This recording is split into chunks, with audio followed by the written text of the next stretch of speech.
Bonjour à toutes et à tous. Daggerfall, Morrowind, Oblivion, et puis à partir de 2008 aux commandes, en tant que réalisateur, Fallout 3, Skyrim, Fallout 4, et enfin, Starfield. Le CV de Todd Howard est assez imposant.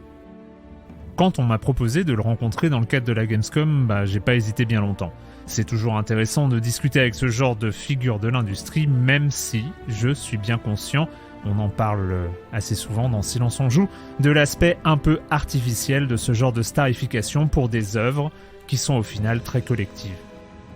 Pour ce qui est du cadre de cet entretien, il a duré 45 minutes en tout, le résultat final aujourd'hui en fait un peu moins de 35, et j'avais pu jouer 16 ou 17 heures au jeu avant.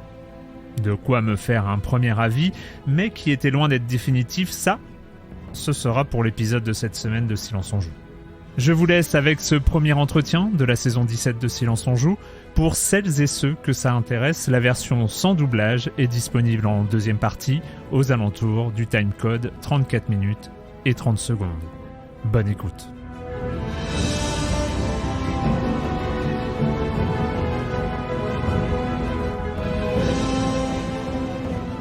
Bonjour Todd Howard. Bonjour, ça va? Très bien, et vous? Ça va très bien. In English, I suppose? It's going great. Yeah. Tout va bien, on se trouve à la Gamescom, c'est une première pour moi, il y a beaucoup d'énergie, c'est vraiment spécial d'être ici. Le 6 septembre, c'est un peu la fin d'une longue aventure. Ça a duré combien de temps le développement de Starfield?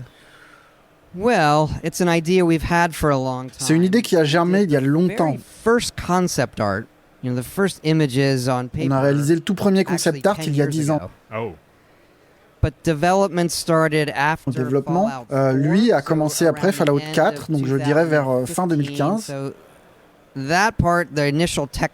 Et oui, les premiers travaux au niveau du design et de la technologie remontent à il y a environ 8 ans. Ça a été un long voyage. Et comment est-ce que vous vous sentez? Je ne sais pas, je suis évidemment très excité, on adore le jeu, mais après avoir passé autant de temps dessus, on est un peu anxieux de le mettre dans les mains des joueurs, de voir ce qu'ils en pensent. Nous sommes tellement investis, j'espère que tout le monde l'aimera autant que nous. Comment avez-vous décrit l'ambition du jeu au sein du studio lors des premiers mois de développement? Great question. Est-ce que vous avez trouvé quelque chose, une phrase qui résumait la direction que vous vouliez emprunter? On n'avait pas une phrase unique, mais plutôt plusieurs. Que ressentez-vous lorsque vous levez les yeux au ciel? Qu'est-ce qu'il y a là-bas? Qu'est-ce qu'on ressent lorsqu'on explore tout ça? Et pour bien faire les choses, il fallait qu'on crée un jeu à grande échelle avec énormément de liberté. Et à quoi ressemblaient les premiers concept art de Starfield? Il y avait deux images en fait. La première était un vaisseau qui venait d'atterrir sur une planète extraterrestre.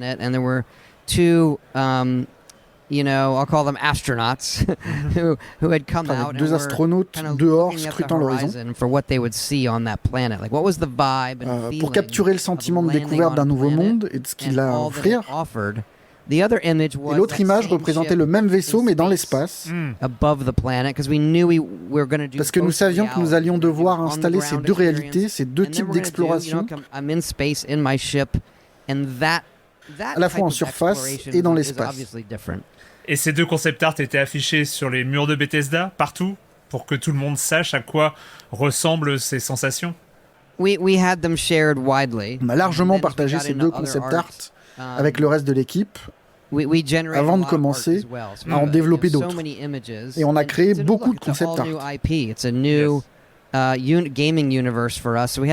On n'a pas tout de suite réalisé que Starfield était une nouvelle licence et que ça voulait dire concevoir tout de zéro.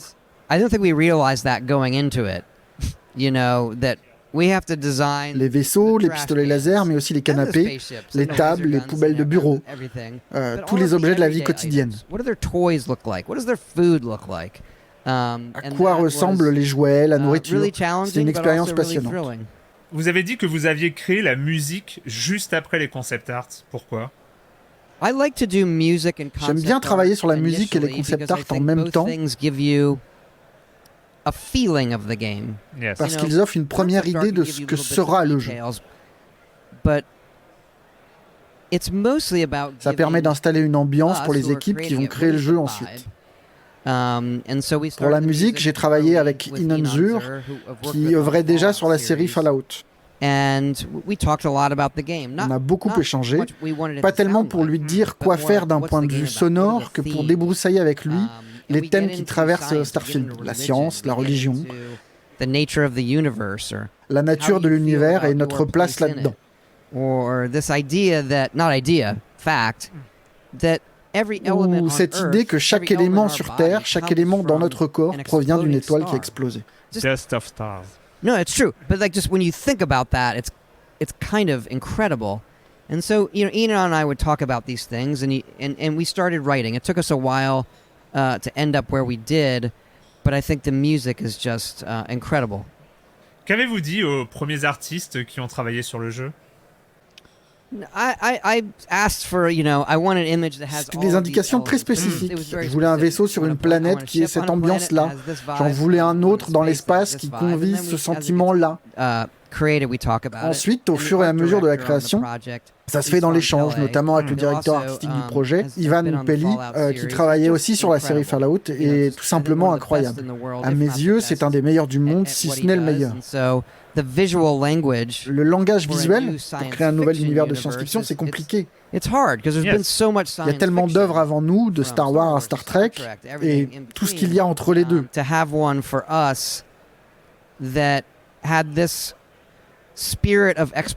fallait qu'on trouve le nôtre, quelque chose qui parvienne à transmettre l'esprit d'exploration des programmes spatiaux. Starfield, c'est un jeu qui s'installe dans un avenir assez proche. Pourquoi ne pas avoir choisi un futur plus lointain avec moins de contraintes? C'est justement pour procurer un sentiment d'exploration qui sonne juste. Même si le jeu s'installe 300 ans dans le futur, il y a toujours des groupes de pionniers qui naviguent dans des zones inexplorées, dangereuses. On souhaitait vraiment transmettre l'idée d'un voyage encore en cours pour l'humanité. À quoi ressemblait Starfield après un an de développement? Eh bien, il ne ressemblait pas à ce qu'il est aujourd'hui. Nous avions créé le vaisseau spatial initial, le costume. Au départ, on travaillait sur les planètes. On se demandait comment mettre au point la technologie pour créer une planète, si on pouvait seulement y parvenir. Parce qu'il y a beaucoup de générations procédurales. Et après 5 ans, vous saviez où vous alliez ou à quoi allait ressembler Starfield? Oui, on le savait, on venait d'opérer un grand changement technologique en adoptant un nouveau moteur de rendu. Quand on a commencé le jeu, on savait qu'on allait développer un nouveau moteur, mais on voulait produire des choses, du contenu. Donc pendant un moment, on a travaillé avec l'ancien moteur. Au milieu du projet, il a fallu opérer la bascule entre les deux. Et la pandémie de Covid nous est tombée dessus. Elle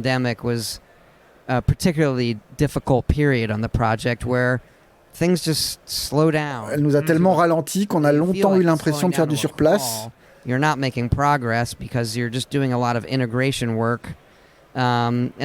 a toujours cette impression-là lors du travail d'intégration, mais sur un jeu de l'envergure de Starfield, le problème se trouve exacerbé. Vous avez expliqué qu'avec cette nouvelle création, vous aviez la liberté de prendre des risques pendant le développement. Quels sont ces risques? Le risque le plus important, c'est l'ampleur du projet. Un risque d'abord technologique qui découle de l'idée de créer plus d'1 millier de planètes et de lunes sur lesquelles le joueur devait pouvoir atterrir, trouver une foule de quêtes, de dialogues, sans parler du système de vaisseaux. Une échelle qui nous semblait nécessaire pour qu'on ait ce sentiment d'exploration spatiale. C'était vraiment le plus gros risque. Et puis, il y avait ce problème aussi. Une planète, d'un point de vue technique et conceptuel, ce n'est rien d'autre qu'une boule de glace géante. Qu'est-ce qu'il y a vraiment d'amusant à se poser dessus? Ça représentait un défi en matière de conception. Et qu'est-ce qu'elles ont d'amusant, d'intéressant d'ailleurs? Le travail numéro 1 consiste à dire aux joueurs, voici ce qu'il y a. Certes, il n'y a pas beaucoup de vie, mais il y a des ressources que vous pouvez trouver. Si vous décidez d'y atterrir, nous générons les ressources que vous pouvez ramasser et extraire. Nous avons également mis au point un système qu'on a appelé le Planet Content Manager qui permet d'ajouter du contenu. Si la planète sur laquelle vous vous trouvez n'est pas trop éloignée d'autres systèmes colonisés, par exemple, il se peut qu'un vaisseau vienne s'y poser pendant que vous explorez. Le joueur se demande alors qui sont ces gens, s'ils sont dangereux ou non, s'ils en ont après lui. Et c'est comme ça qu'on parvient à générer du contenu. Le jeu Starfield est souvent décrit comme un Skyrim dans l'espace par la presse, par les youtubeurs, les joueurs. Est-ce que vous ne vous êtes pas senti un peu piégé par les attentes des joueurs de Skyrim? Est-ce que c'est pas un peu triste d'entendre ça alors qu'on a la tâche de créer un jeu à partir de rien, un jeu vraiment nouveau? It's understandable.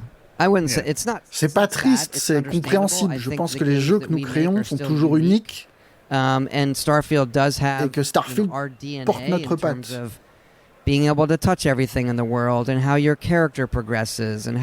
Dans la façon de touche à tout d'approcher le monde, par la possibilité de naviguer d'une faction à l'autre.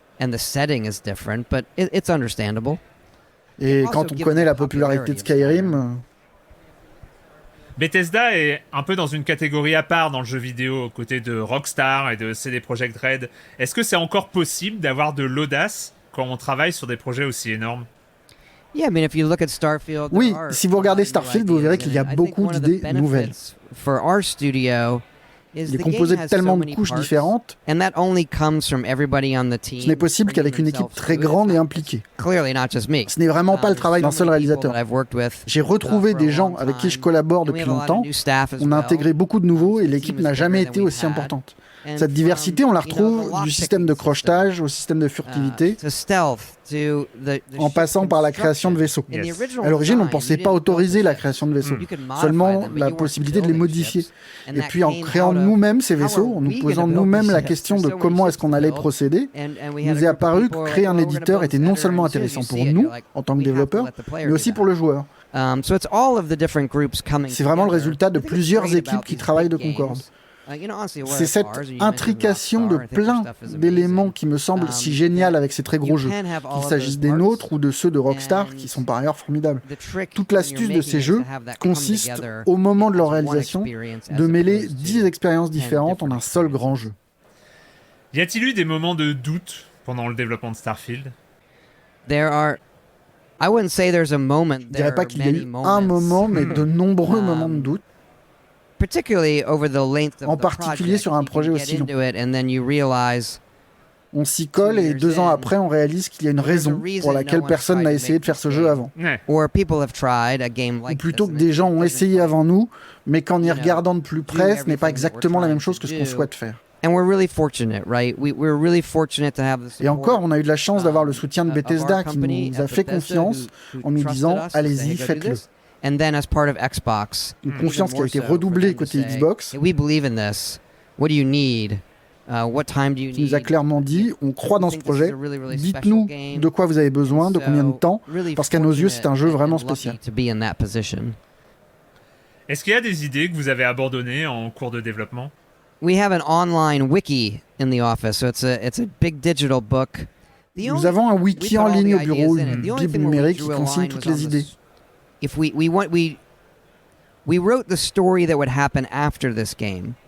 Nous avons écrit l'histoire qui se déroule après Starfield, avant lui aussi.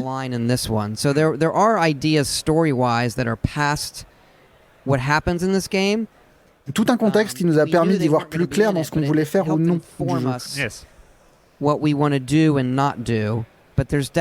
y a vraiment beaucoup d'idées. Certaines se retrouveront dans des contenus additionnels et d'autres serviront dans un avenir beaucoup plus lointain. Vous avez expliqué que vous vouliez repousser les limites du jeu vidéo. Elles se trouvent où, ces limites, aujourd'hui? Qu'est-ce qui manque encore au jeu vidéo? Je ne peux parler que pour nous-mêmes. On souhaite toujours faire avancer le genre sur lequel on travaille afin d'offrir davantage de liberté, de choix, pour que cela ait un sens. C'est avec cet objectif en tête que nous avons voulu nous dépasser. Rien que la quantité de dialogue, il y a 3 millions de mots dans le jeu.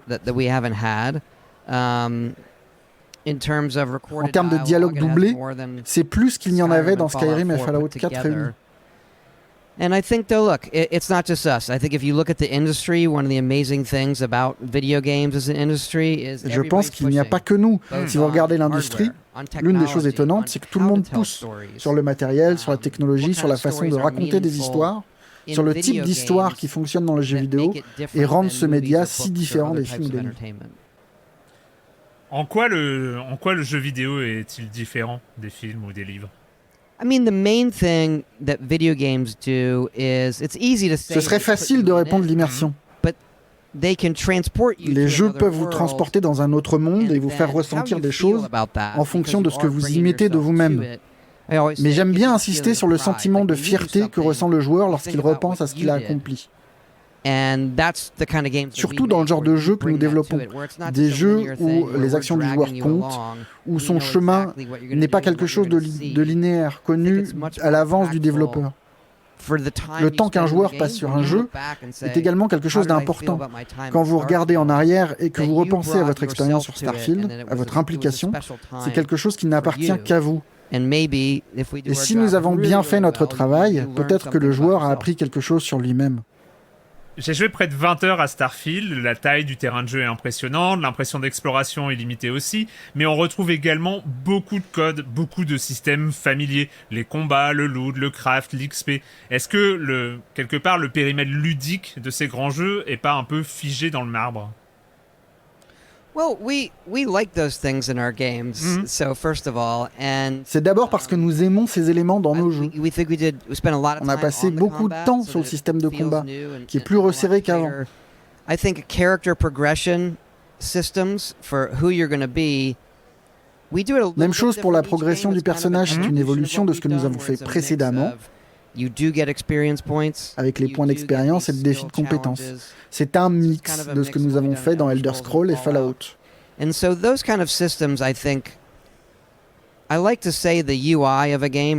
J'aime expliquer que l'interface utilisateur d'un jeu et ses systèmes sont un peu comme l'organisateur d'une soirée. C'est celui qui vous accueille et vous dit « Laissez-moi vous montrer ceci, est-ce que tout va bien? Est-ce que vous voulez quelque chose à boire ?» Il me semble que ce genre de système est vraiment nécessaire, quelle que soit la manière dont on le fait, pour vous embarquer dans un jeu. C'est essentiel pour s'adresser au plus grand nombre de joueurs? Je pense que ça rend le jeu plus fun.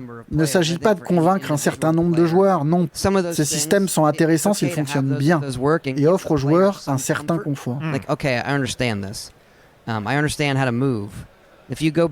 Si vous revenez 20 ans en arrière, en particulier dans les jeux sur console, le temps qu'il fallait à l'époque pour expliquer à un joueur comment se déplacer avec les deux sticks,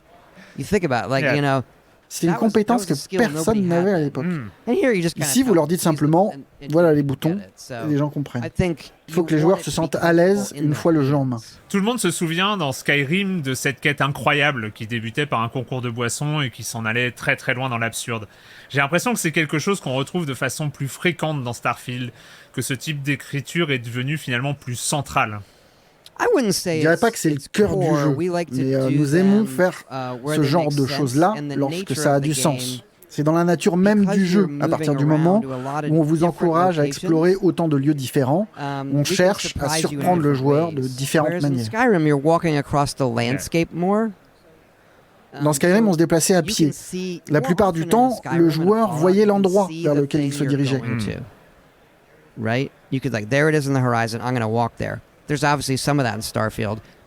Avec Starfield, le joueur saute souvent à l'aveugle d'un système solaire à un autre.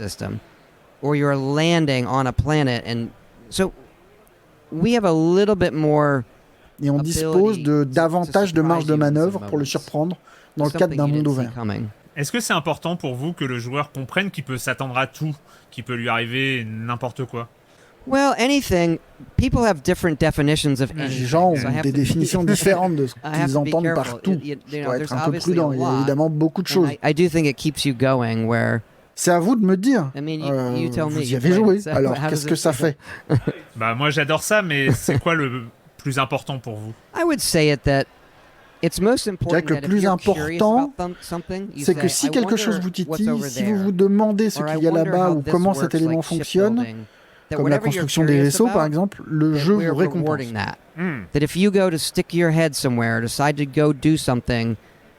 On veut que si vous décidez d'aller faire quelque chose, n'importe quoi, vous vous rendiez compte que nous y avons pensé. J'aimerais parler du jeu vidéo en tant qu'objet culturel et technologique. Vous créez un monde immersif, plein d'aventures, d'évasions, exigeant l'implication du joueur, mais vous devez communiquer tout autant, si ce n'est plus, sur le nombre d'images par seconde ou sur le nombre de pixels à l'écran. Est-ce que c'est naturel pour vous de travailler et de communiquer sur ces deux domaines en même temps ? Vous voulez dire quand je suis interviewé ou quand on fait le jeu ? Bah, les deux. Quand on fait le jeu, c'est vital. Ce qui est formidable avec les jeux vidéo, on passe tellement de temps à la développer, c'est comme un projet technologique complexe. Oubliez l'aspect artistique, c'est tellement complexe de simuler des systèmes solaires, de mettre en place une intelligence artificielle, de faire fonctionner le jeu à une fréquence d'image très rapide et de faire en sorte que tout ça soit agréable à jouer. Lorsque vous appuyez sur le bouton de la manette, combien de millisecondes faut-il pour que l'action se déroule à l'écran ? Et puis, il y a toute la dimension artistique, l'esthétique, l'écriture. C'est ce qui est si génial avec le jeu vidéo. Il ne me semble pas que c'est utile de parler de la quantité de pixels aux joueurs. Je sais bien que les gens veulent savoir, c'est compréhensible. Mais je ne pense pas que ça soit vraiment utile. Asseyez-vous, jouez. Que pensez-vous des visuels et du ressenti manette en main ? Et lorsque vous ne pouvez pas jouer au jeu, et que vous utilisez ces informations pour décider si vous allez l'aimer, je ne pense pas que ça soit très utile. De nombreux développeurs disent qu'un jeu terminé, c'est une sorte de miracle. C'est vrai, n'importe quel jeu, vraiment. Est-ce que vous faites le même travail qu'au début de votre carrière de réalisateur dans Fallout 3 ? Le même travail plus ou moins. Je suis toujours en train de réaliser un jeu, c'est mon quotidien, et je travaille avec les mêmes personnes, donc maintenant que vous le dites, oui. Je fais à peu près le même travail depuis presque 30 ans. Mais chaque jeu est unique, donc le boulot change. Starfield est très différent d'un Fallout ou d'un Elder Scrolls. Et puis il y a aussi des projets que j'aborde en tant que producteur exécutif. Nous avons des jeux mobiles en cours de réalisation. On a fait Fallout Shelter et on en a un nouveau dans les cartons. Je suis aussi producteur exécutif sur le jeu Indiana Jones de Machine Games. Un jeu auquel j'ai toujours voulu jouer. C'est très amusant. Et puis je m'occupe de l'émission de télévision pour Fallout. Okay. C'est une nouvelle expérience pour moi. Quand je dirige un jeu, c'est à la fois toujours le même travail et une expérience différente, parce que chaque jeu est unique et l'échelle des projets diffère. Mais je peux aussi faire un tas d'autres choses que je n'avais pas l'habitude de faire et qui sont très gratifiantes. Est-ce que vous mettez encore les mains dans le cambouis ? Bien sûr, absolument, oui. Pas autant qu'avant, et les gens qui font le gros du travail sont tellement bons. Mais j'aime bien concevoir les systèmes de compétences, les interfaces, ce genre de choses. Je travaille donc sur le scénario avec Émile Pagliarulo et les autres auteurs. Je peux faire un peu de tout, je sais programmer, je participe au design, à l'écriture et à la conception d'interface. Et est-ce que vous avez programmé sur Starfield ? Non, je ne programme plus depuis Oblivion. Pas un bon programmeur et nos programmeurs sont infiniment meilleurs que moi. Est-ce que le rôle central de Starfield dans la stratégie globale de Xbox a été un poids pendant le développement ?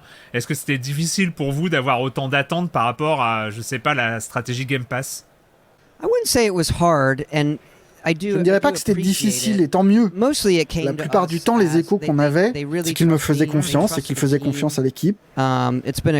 C'était un super partenariat. J'ai bien compris que tout le monde était enthousiaste et ce que cela représentait pour eux.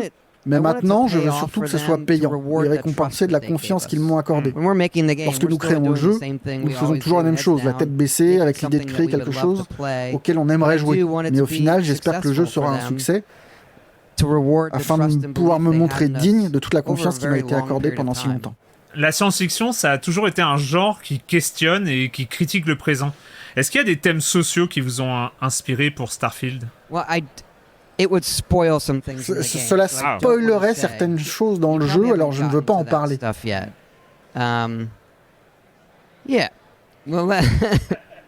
Mais oui, je pense que lorsque les gens auront terminé le jeu, ils en verront une partie.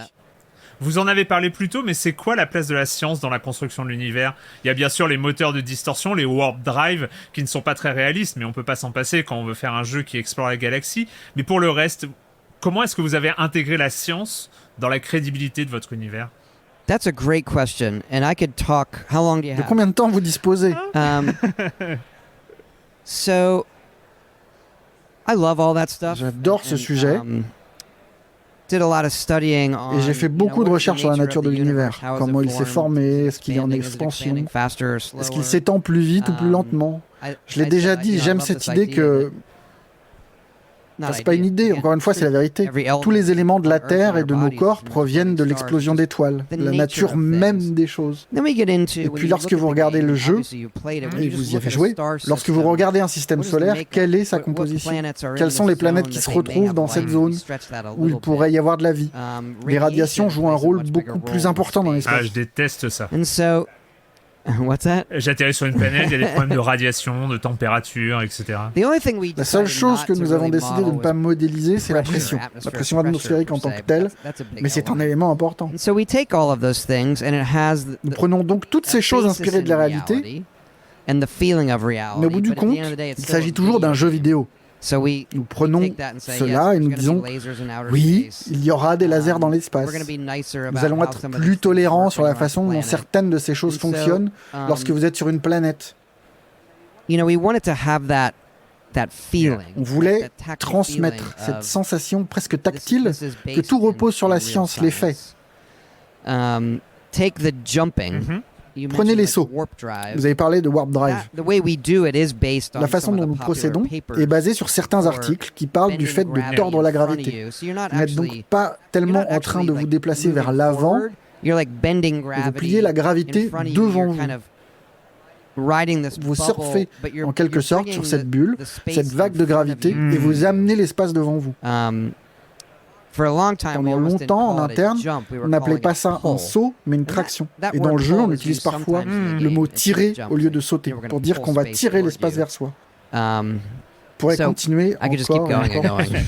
Est-ce qu'il est facile de vivre au rythme d'un AAA lorsqu'il faut attendre 3, 5 ou 10 ans pour connaître ce moment de satisfaction et de libération qu'est la sortie d'un jeu vidéo? J'aimerais que ça soit plus rapide. You know, the moment of releasing something like this, vous savez, le moment où l'on sort quelque chose comme ça, c'est super excitant. On a l'impression d'être arrivé au terme d'un long voyage. And you just look back and say, did you do everything? On se demande si on a bien fait tout ce qu'on pouvait. J'ai l'impression que nous avons fait tout ce que nous pouvions pour rendre Starfield aussi bon que possible. Mais c'est toujours un moment plein d'émotions. Ce type de jeu représente une longue période de votre vie. Yes. Right, where, oh, how old were your kids? Les enfants ont grandi. You have people who have passed away, who were involved. Des gens qui ont travaillé sur le jeu sont morts. C'est tout le monde autour de soi qui a changé en vérité. Il suffit de se souvenir comment tout se passait avant la pandémie, pendant le Covid. Pendant près de la moitié du temps de développement de Starfield, on ne faisait pas partie de Xbox.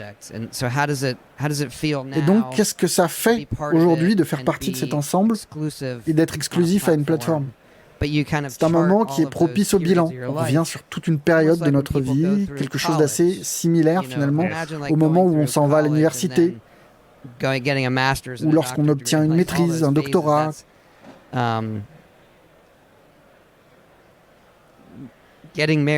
Quand on se marie, des grandes phases de la vie qui poussent à s'interroger sur soi-même. Est-ce que vous avez déjà eu envie de créer un jeu à taille humaine, comme ceux qu'on trouve sur la scène indé? Un jeu à taille humaine? Oui, avec seulement vous, ou 4 ou 5 personnes. J'ai travaillé sur des jeux mobiles plus petits, avec 40 ou 50 personnes. is, le développement était plus rapide et agile. I will say that our growth. Vous savez, l'équipe de Starfield a culminé à près de 300 personnes, mais le studio compte environ 430 employés en ce moment. On a toujours une équipe complète sur Fallout 76, nous avons une équipe plus mobile, on travaille toujours aussi sur le support de Skyrim. C'est une croissance lente, mais qui nous semble naturelle, et c'est passionnant. L'entreprise compte tellement de gens formidables, et j'adore voir ce qu'ils arrivent à faire. Vous ne voulez donc pas faire de petits jeux? Non, je I think about the end. Je pense toujours à l'objectif final sur l'écran, et maintenant, on travaille sur Elder Scrolls 6. Je sais qu'il faudra beaucoup de monde pour faire ce que nous voulons, mais tous ces gens sont enthousiastes à l'idée de le faire, alors je le suis aussi. Vous parlez d'Elder Scrolls, justement. Starfield, c'est la première licence de Bethesda depuis 25 ans. Est-ce que c'était une sorte de libération pour vous de bosser sur un tout nouvel univers, de ne pas suivre les traces de quelqu'un d'autre? Oui, c'est une expérience nouvelle. Au début, c'est très libérateur. Et puis on se rend compte du nombre de choses que l'on doit concevoir de zéro. C'est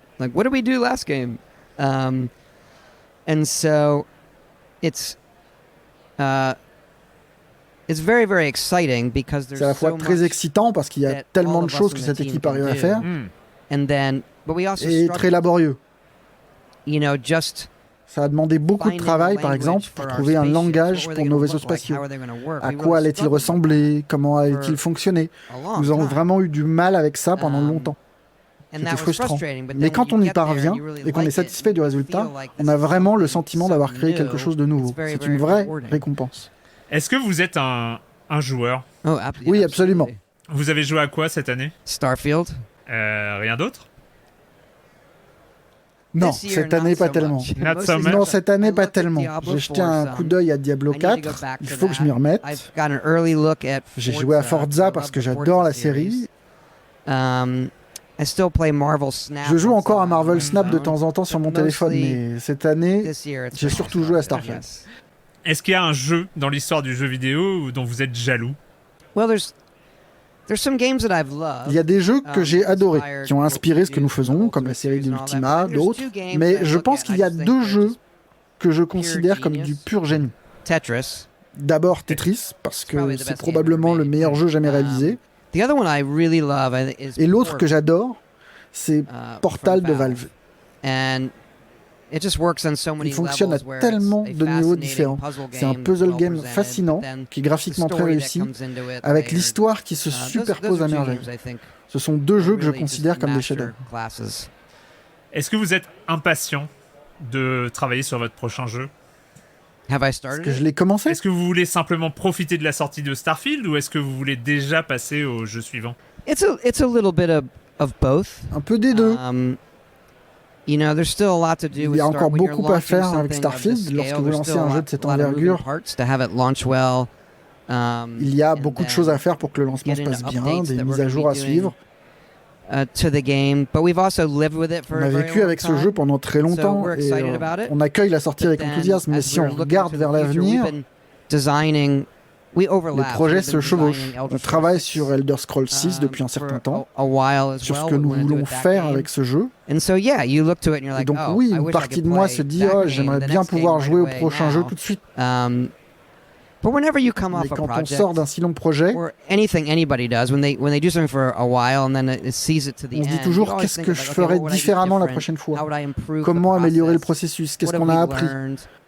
Là, on traverse cette phase. On cherche à l'appliquer, à appliquer ces enseignements à notre prochain projet. C'est de la logistique de fabrication. On étudie les changements dans nos façons de travailler, ce qui est tout aussi passionnant. Ok.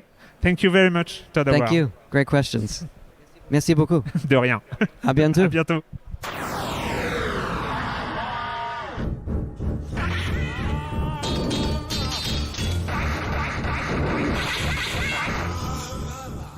Bonjour Todd Howard.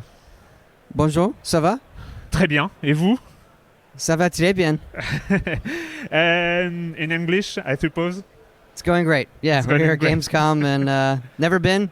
A lot of great energy, so really, really special to be here.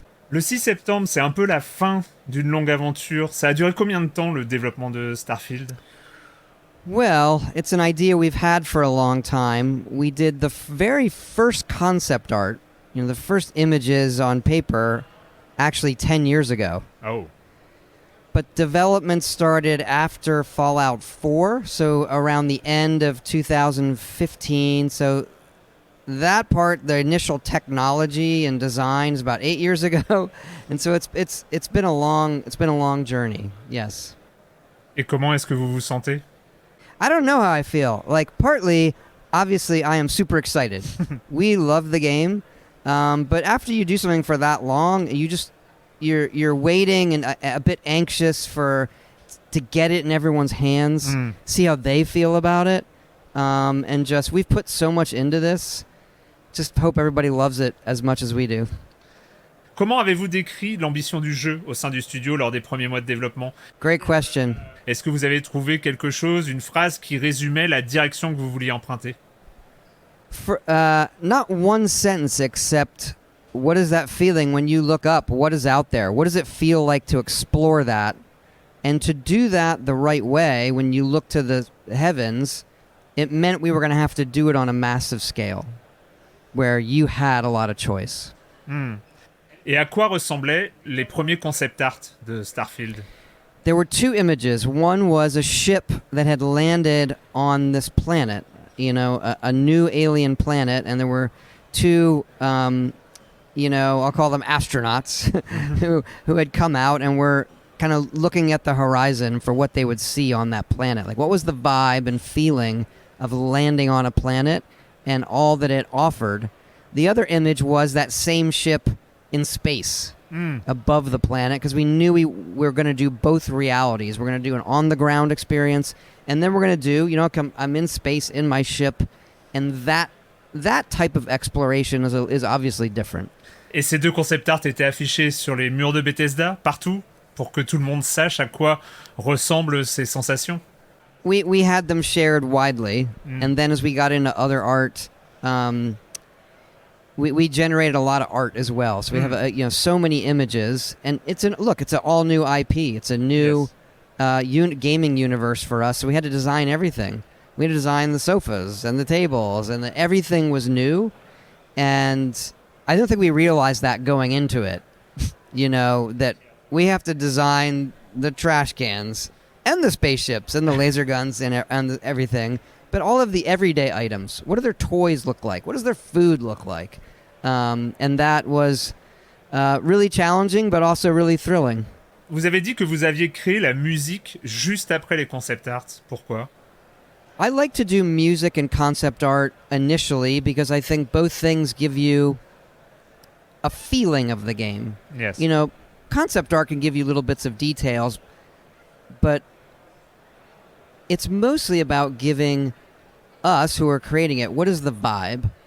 And so we started the music early with Inon Zur, who I've worked with on the Fallout series, and we talked a lot about the game. Not much we wanted it to sound like, but more like, what's the game about? What are the themes? And we get into science, we get into religion, we get into the nature of the universe, or how you feel about your place in it, or this fact, that every element on Earth, every element in our body comes from an exploding star. Just of stars. No, it's true. But just when you think about that, it's kind of incredible. And so, Ian and I would talk about these things, and we started writing. It took us a while to end up where we did, but I think the music is just incredible.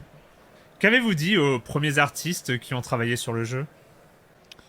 I asked for, I want an image that has all of these elements, but it was very specific. I want a ship on a planet that has this vibe, and I want one in space that has this vibe. And then as it gets created, we talk about it. And the art director on the project, Istvan Pele, who also has been on the Fallout series, he's just incredible. I think one of the best in the world, if not the best, at what he does. And so the visual language for a new science fiction universe it's hard, because there's been so much science fiction, from Star Wars to Star Trek to everything in between. To have one for us that had this spirit of exploration that the space programs have had in our lives, and then where they could go. Starfield, c'est un jeu qui s'installe dans un avenir assez proche. Pourquoi ne pas avoir choisi un futur plus lointain avec moins de contraintes? I think it has that right feeling of exploration where even though in our game it's 300 years in the future, there's still groups that explore, that traveling in space is still a little bit dangerous, that there are many uncharted worlds. So it needed that feeling of a voyage that mankind was still taking. À quoi ressemblait Starfield après un an de développement? Well, it didn't look the way it does now. Usually we start with some things. We did the initial spaceship. We built the suit. We were working on planets initially. Okay. How to even do the technology for a planet. Could we even do it? Because there's a lot of procedural generation there. Et après 5 ans, vous saviez où vous alliez ou à quoi allait ressembler Starfield? We did. We also did a big technology change with our rendering engine. Okay. So we actually started the game. We knew we were writing a new engine, but we wanted to make content, so we were working in the old engine for a while we're developing the technology for the new engine. And then, in the middle of the project, you got to swap the other one in and start working with the new one. And then the pandemic hit. Yeah. And doing that process during the pandemic was a particularly difficult period on the project where things just slow down you feel like it's slowing down to a crawl. You're not making progress because you're just doing a lot of integration work. And that was, on any game, that is tricky. On a game the scale of Starfield, it obviously exacerbates that problem. Vous avez expliqué qu'avec cette nouvelle création, vous aviez la liberté de prendre des risques pendant le développement. Quels sont ces risques? I mean, look, the biggest risk is just the scale of it. There's a technology risk in building that, but the idea that we're going to do over 1,000 planets and moons, and you can land anywhere on them, and the amount of quests and dialogue, and then we're going to have a whole ship system. So this, like, the scale of what we were thinking about that we think is needed for a game where you are exploring space, that was the biggest risk. I would say the planet stuff on a technical level and then a design level. Okay, here's a giant ice ball. What is fun about landing on that? So that became a very, design challenge. Et qu'est-ce qu'elles ont d'amusant, d'intéressant d'ailleurs? That's a great... Well, first, our job number one is to tell the player, here's what's there. There isn't a lot of life on it.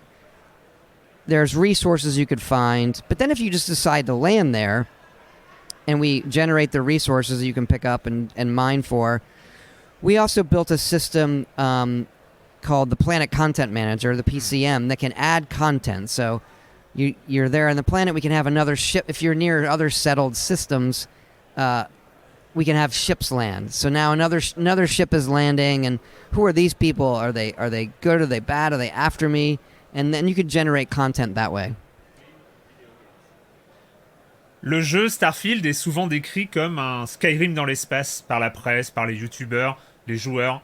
Est-ce que vous ne vous êtes pas senti un peu piégé par les attentes des joueurs de Skyrim? Est-ce que c'est pas un peu triste d'entendre ça alors qu'on a la tâche de créer un jeu à partir de rien, un jeu vraiment nouveau? It's understandable.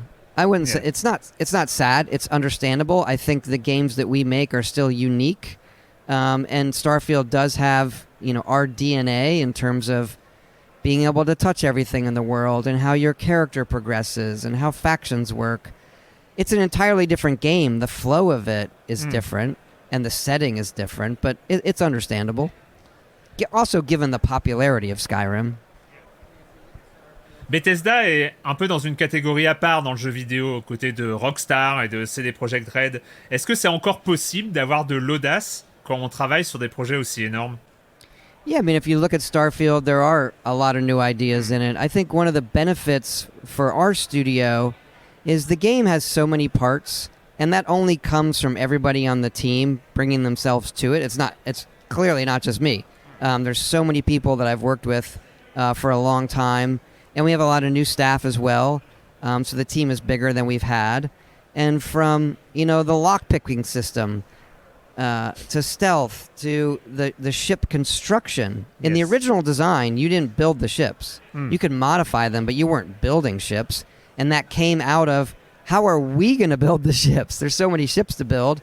And we had a group of people who were like, well, we're going to build this editor. And as soon as you see it, you're like, we have to let the player do that. So it's all of the different groups coming together. I think what's great about these big games, honestly, whether it's ours, and you mentioned Rockstar, I think their stuff is amazing, that you can have all of those parts. And the trick when you're making it is to have that come together as one experience as opposed to 10 different experiences. Y a-t-il eu des moments de doute pendant le développement de Starfield? I wouldn't say there's a moment, there are many moments. Particularly over the length of the project, you can get into it and then you realize 2 years in, well, there's a reason no one's tried to make this game. Nah. Or people have tried a game like this and it doesn't quite, do everything that we're trying to do. And we're really fortunate, right? We're really fortunate to have the support of our company at Bethesda who trusted us to say, hey, go do this. And then as part of Xbox, even more so for them to say, hey, we believe in this. What do you need? What time do you need? We think this is a really, really special game. And so really fortunate and lucky to be in that position. Est-ce qu'il y a des idées que vous avez abandonnées en cours de développement? We have an online wiki in the office, so it's a big digital book. We put all the ideas in it. The only thing where we drew a line was on we wrote the story that would happen after this game. Not only so we knew where to draw the line in this one. So there are ideas story-wise that are past what happens in this game. And we knew they weren't going to be in it, but it helped inform us what we want to do and not do. But there's definitely a lot of ideas that we have, and some of those you'll see in the expansion content, and some of those you'll see much, much further in the future. Vous avez expliqué que vous vouliez repousser les limites du jeu vidéo. Elles se trouvent où, ces limites, aujourd'hui? Qu'est-ce qui manque encore au jeu vidéo? Well, I could just talk for ourselves. We're always pushing the type of game that we do to give you more freedom, more choice, to have that have meaning. And doing it in this kind of setting was really us pushing ourselves. Just the amount of dialogue. There's 3 million words in the game. It's just like a level that we haven't had. In terms of recorded dialogue, it has more than Skyrim and Fallout 4 put together. And I think, though, look, it's not just us. I think if you look at the industry, one of the amazing things about video games as an industry is everybody's pushing, both on hardware, on technology, on how to tell stories, what kind of stories are meaningful in video games that make it different than movies or books or other types of entertainment. En quoi le jeu vidéo est-il différent des films ou des livres? I mean, the main thing that video games do is it's easy to say they put you in it, but they can transport you to another world, and then how you feel about that, because you are bringing yourself to it, I always say it gives you this feeling of pride. Like when you do something, you think about what you did. And that's the kind of games that we make, where you bring that to it, where it's not just a linear thing where we're dragging you along and we know exactly what you're going to do and what you're going to see. I think it's much more impactful for the time you spend in the game when you look back and say, how did I feel about my time in Starfield? That you brought yourself to it, and then it was a special time for you. And maybe if we do our jobs really, really well, you learn something about yourself.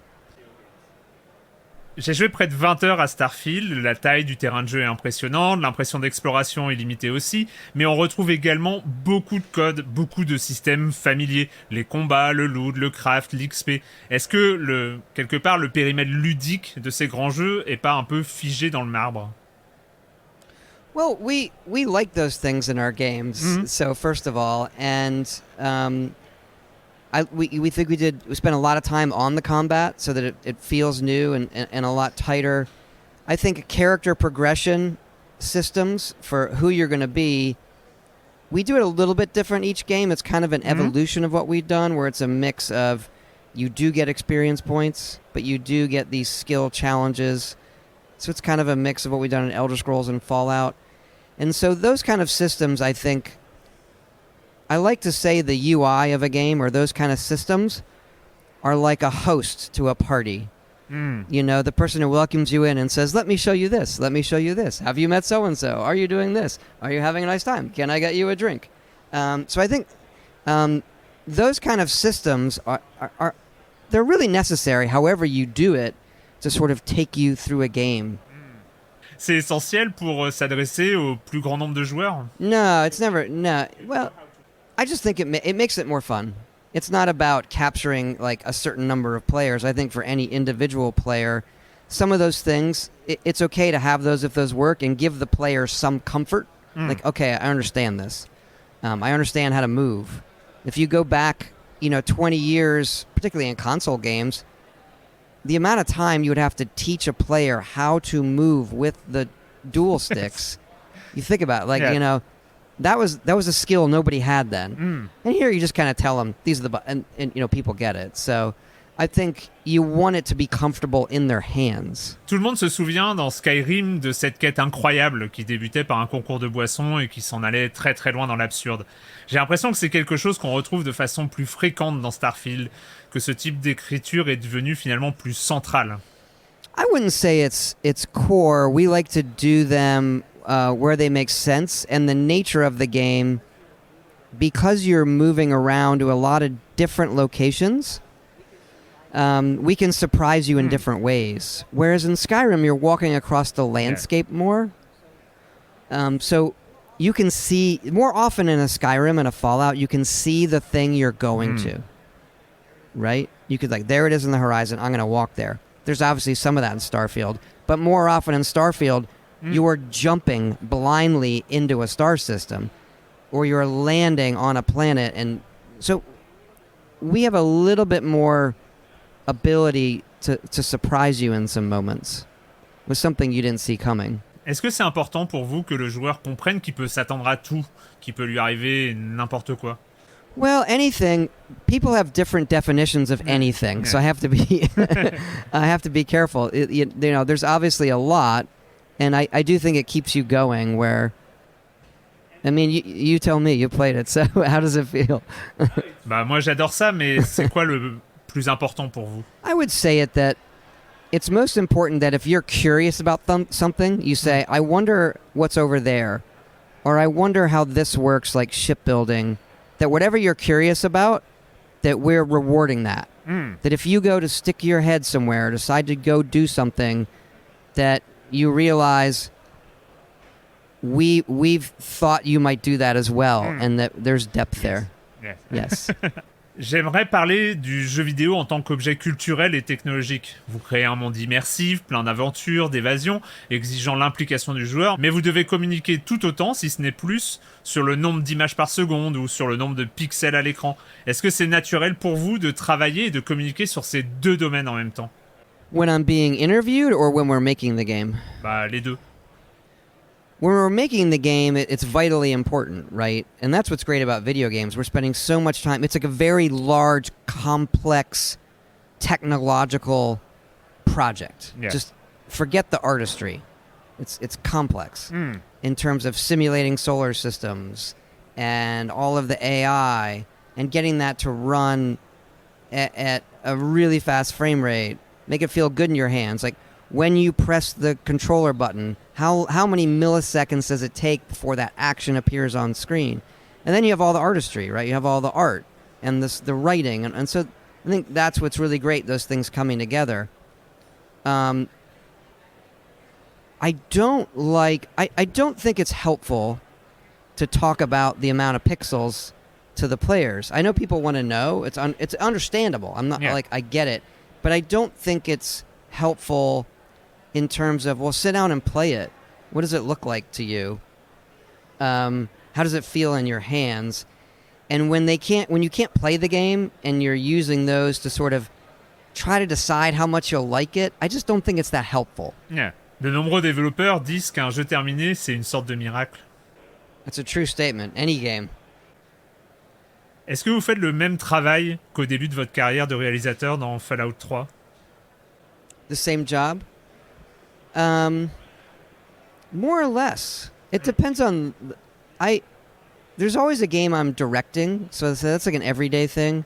And I'm working with a lot of the same people, so now that you say it, yes, I pretty much had the same job for almost 30 years. Yes. But every game is unique, so the job changes, right? Starfield is a very unique thing from a Fallout, from an Elder Scrolls. And then I do have some things that I executive produce. So we have mobile games that we're doing. Mm-hmm. We did Fallout Shelter. We have a new one coming. I'm executive producing an Indiana Jones game with Machine Games. And that's a game I've always wanted to play and make. So that's a lot of fun. And then doing the TV show for Fallout. Okay. And so that's a new experience for me. So when I'm directing a game, it is the same job, but a new experience given the games are different, the scale's different. But then I get to do a bunch of other things as well now that I didn't get to used to do that are super rewarding. Est-ce que vous mettez encore les mains dans le cambouis? Sure, absolutely. Yes. Not as much. There's people who do most of that, and they're so good at it.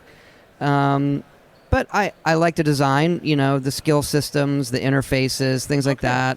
So, work on the storyline with Emil Pagliarulo and the other writers. Look at the art. I can do a little bit of everything. I can program some. I can do some art. I can do some writing and interface design. And so, est-ce que vous avez programmé sur Starfield? I did not. I haven't programmed in our games since probably Oblivion. So I am not a good programmer. Okay. Our programmers are infinitely better than I am. Est-ce que le rôle central de Starfield dans la stratégie globale de Xbox a été un poids pendant le développement? Est-ce que c'était difficile pour vous d'avoir autant d'attentes par rapport à, je sais pas, la stratégie Game Pass? I wouldn't say it was hard, and I do appreciate it. Mostly it came to us as they really trust me. They trust the team. It's been a great partnership. I understand that everybody's excited and what it means to them, but I want it to pay off for them, to reward the trust that they gave us. When we're making the game, we're still doing the same thing we always do, heads down, making something that we would love to play. But I do want it to be successful for them, to reward the trust and belief they had in us over a very long period of time. La science-fiction, ça a toujours été un genre qui questionne et qui critique le présent. Est-ce qu'il y a des thèmes sociaux qui vous ont inspiré pour Starfield? Well, it would spoil some things in the game, so I don't want to say. You probably haven't gotten to that stuff yet. Yeah. Well, I think when people finish the game, they'll see some of that. Vous en avez parlé plus tôt, mais c'est quoi la place de la science dans la construction de l'univers? Il y a bien sûr les moteurs de distorsion, les warp drive, qui ne sont pas très réalistes, mais on peut pas s'en passer quand on veut faire un jeu qui explore la galaxie. Mais pour le reste, comment est-ce que vous avez intégré la science dans la crédibilité de votre univers? That's a great question, and I could talk. How long do you have?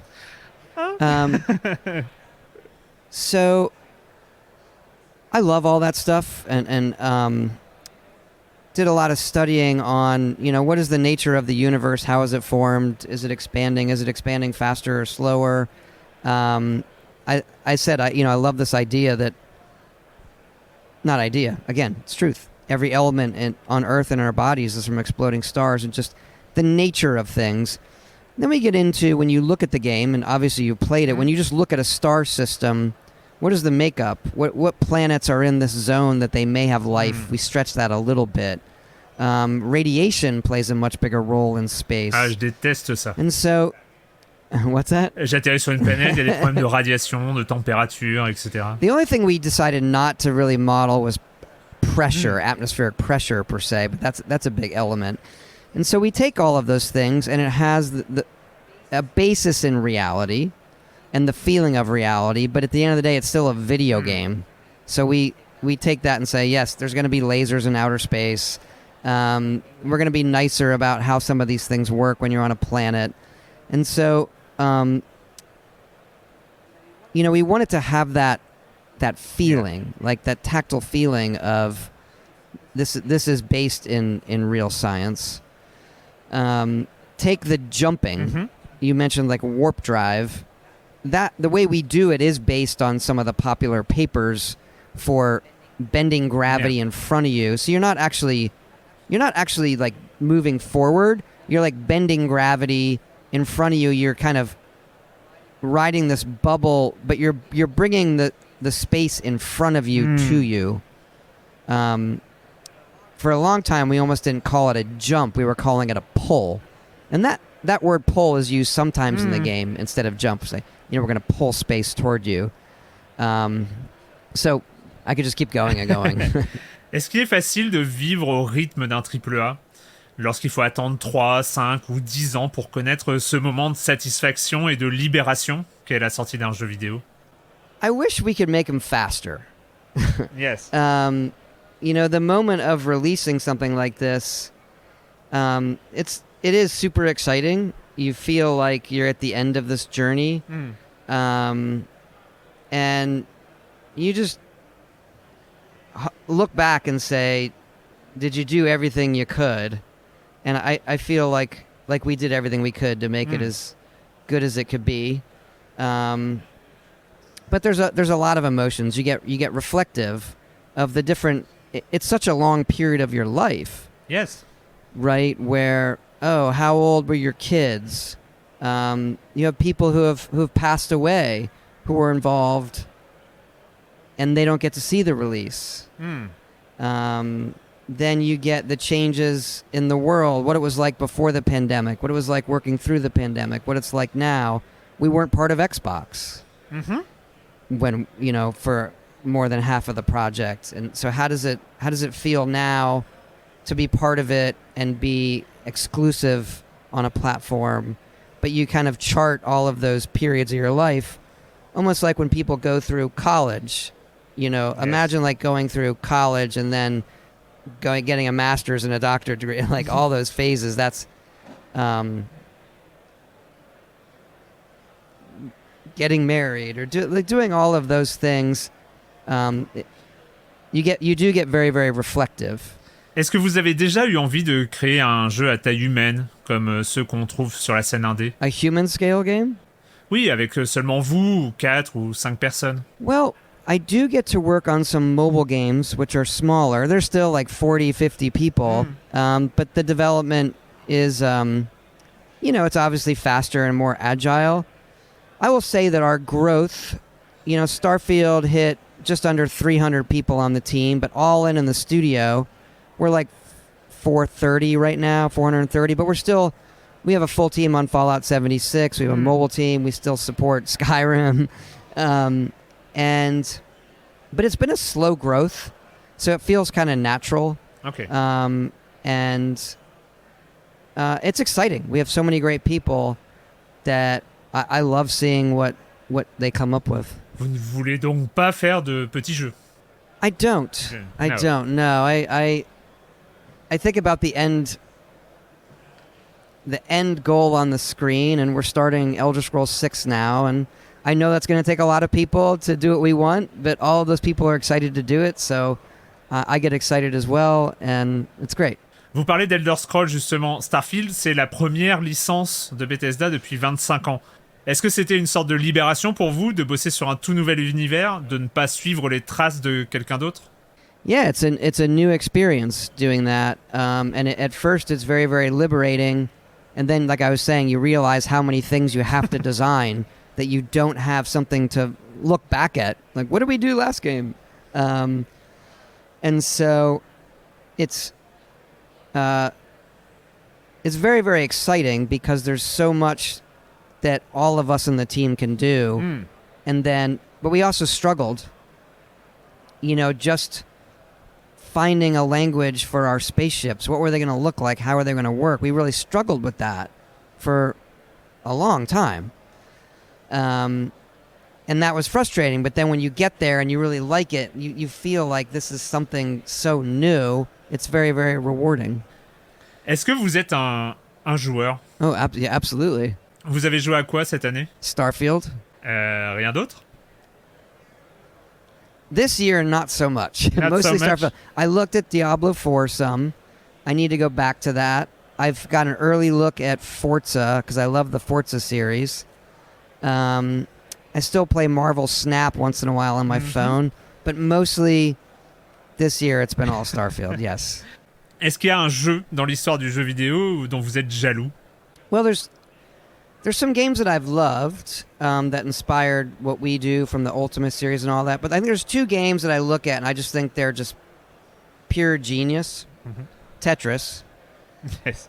It's probably the best game ever made. The other one I really love is Portal from Valve. And it just works on so many levels where it's a fascinating puzzle game that's well presented, but then the story that comes into it layered. Those are two games I think are really just master classes. Est-ce que vous êtes impatient de travailler sur votre prochain jeu? Have I started it? Est-ce que vous voulez simplement profiter de la sortie de Starfield ou est-ce que vous voulez déjà passer au jeu suivant? It's a little bit of both.